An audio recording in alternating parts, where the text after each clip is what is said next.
For the longest time I've tried to deny it, but I can't do it any longer. We Americans are stupid as hell. Dumb, ignorant, unworldly. Oh sure, a small minority is well-educated, well-read, and well-traveled, but I've already met both of these people, and they live abroad. How stupid is America? Let's look at the statistics, something which Americans usually hate to do, unless it involves batting averages.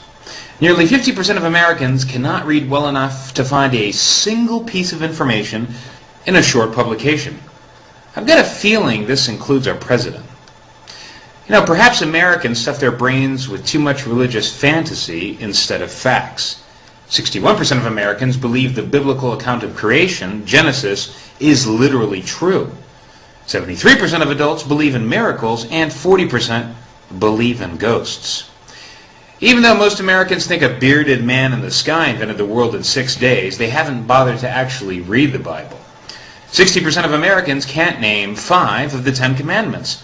And 50% of high school seniors think Sodom and Gomorrah were married. Americans don't like maps either. A National Geographic survey of 18 to 24-year-olds showed that about 11% of them cannot find their own country on a map of the world. 69% could not find England. But we're still number 1 in science, right? Wrong. 20% of Americans believe the sun orbits the earth. So who's doing all that complicated technological work in the USA? Foreigners. 51% of all professional engineers in the U.S. are foreign-born, as are 45% of all professional computer scientists. American kids are busy studying business. What do Americans know about? Television. The BBC asked Americans to name the 5 freedoms named in the First Amendment. Only 1 in 4 could name one of the 5 freedoms. You know, speech, press, religion, assembly, and petition for redress of grievances. The good news is that more than half of them could name at least 2 members of the Simpsons family. Amazingly, 1 in 5 thought that one of the freedoms was the right to own a pet.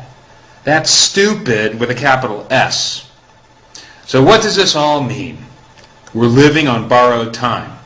The sun, which apparently orbits us once per day, is setting on our empire.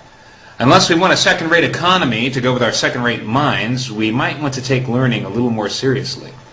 The best way to do this is by establishing a national K-12 curriculum with yearly standardized testing. This way, every parent could compare his child's performance to that of others in his school, county, state, nation, and, dare I say it, the rest of the world. Maybe you're thinking, why should I? My school district is great. 76% of Americans are satisfied with their local schools. Paradoxically, more than half of Americans are dissatisfied with the quality of American public education. The math just doesn't add up. Then again, look at who's doing the calculating. For more on this, check out the following website, coreknowledge.org. The link's right up there. It's based on the findings of E.D. Hirsch Jr., who's done more thinking about what kids ought to know than just about anybody. If you want to watch a really scary video about why your rich suburban school might also suck, take a look at Stupid in America right here on YouTube. The link's also right up there.